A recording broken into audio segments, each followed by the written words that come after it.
r/NiceGuyStories by Redmond Dtes. Thought I had found a friend, but turned out to be a nice guy. Sorry if this is too long. I needed to share this with someone. This all started when I was working as a teacher aide at my uni. There was a group of students I was tutoring with whom I got along particularly well. Nice Guy was part of this group.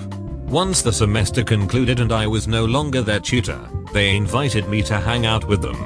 I have always had a hard time making friends and had recently broken up with one of my few friends on awful terms, so I accepted.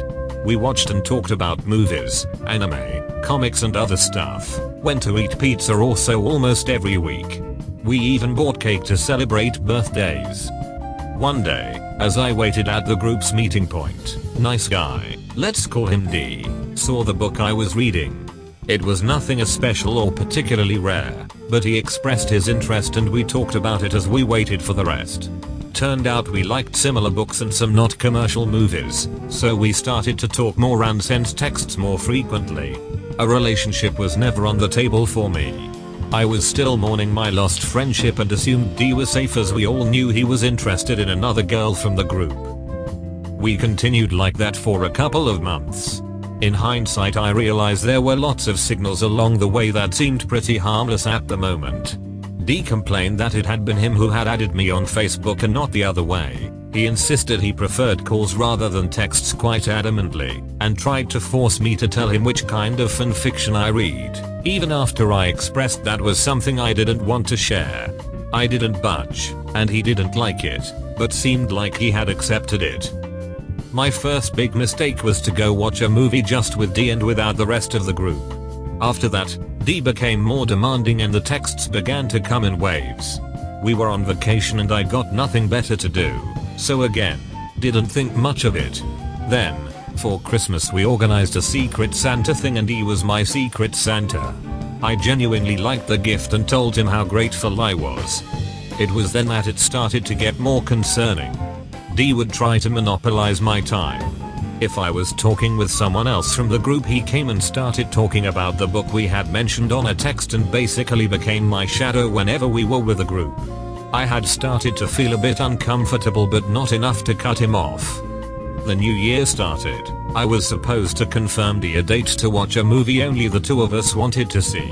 The week was busy as hell, and I forgot about the stupid movie and to text D that was the point when it got serious.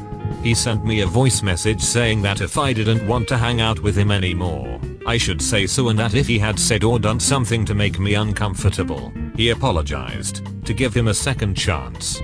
It was so pathetic he actually made me apologize for forgetting and making him feel bad. We rain checked for the next Sunday. However, as the week progressed, my mind kept going back to our conversation and the more I thought about it, the less I liked it. I had made a mistake, but didn't warrant his reaction. I asked a friend for advice and she said he surely liked me and he had panicked when I didn't reply. That made me feel even more uncomfortable as I definitely didn't see him that way and wouldn't be able to get the idea out of my head. I didn't want to meet him on Sunday anymore, didn't want to meet him alone anymore, but I couldn't find a way out. The day before we were supposed to meet, D texted me saying he wanted to meet 2 hours before our screening because he wanted to talk. I panicked immediately. D never had expressed directly he liked me or anything and I've never liked assuming things, but my crazy friend had sowed the idea in my head and I didn't want to give him the chance if that was the case. I said I had something else to do and made a ridiculous plan with my cousin to just watch the movie and run. I know I'm a coward but my gut kept telling me something was wrong, but at the same time didn't want to cancel last moment and be impolite. Thankfully, on Sunday turned out I had caught a cold and had a genuine reason not to go. I told D so and went to sleep off my fever only to wake up to 15 missed calls from him and a bunch of texts of him complaining, whining about how I no longer wanted to talk to him, and by that moment that was the case. A part of me insisted I was overreacting, while another said to run in the opposite direction from D. Anyway, I needed time to decide what to do before facing D at uni again, but he didn't give me the chance.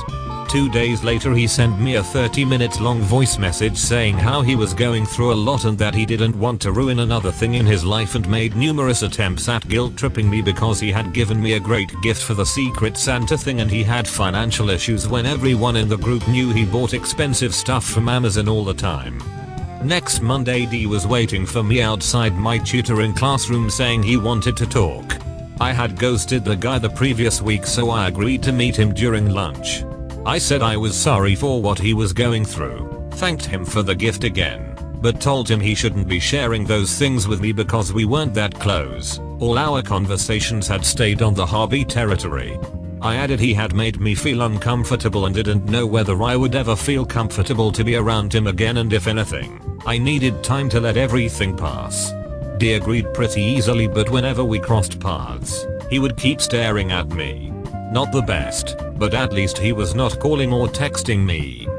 That lasted until my birthday, when the group bought a cake for me and everyone gave me a hug including D, which I didn't stop because I wanted to be polite. He took that as his signal to start texting me again, and I still didn't know what to do, so I kept my replies short and curt.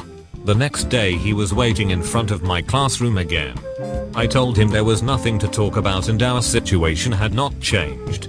I still didn't feel comfortable around him. That didn't deter him this time, and he kept appearing in front of my classroom with his suffering sad face. I got scared at this point and started to look around all the time, especially while walking home. Hung out with the group less and less, asked another friend to wait for me after classes, changed my route home every day.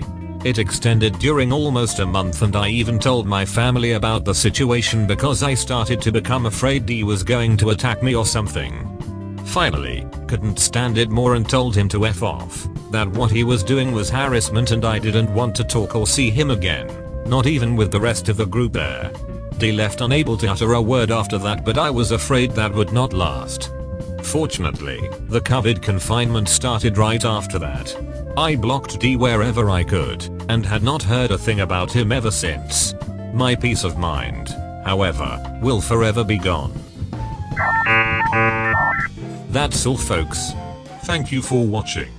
Have a nice evening.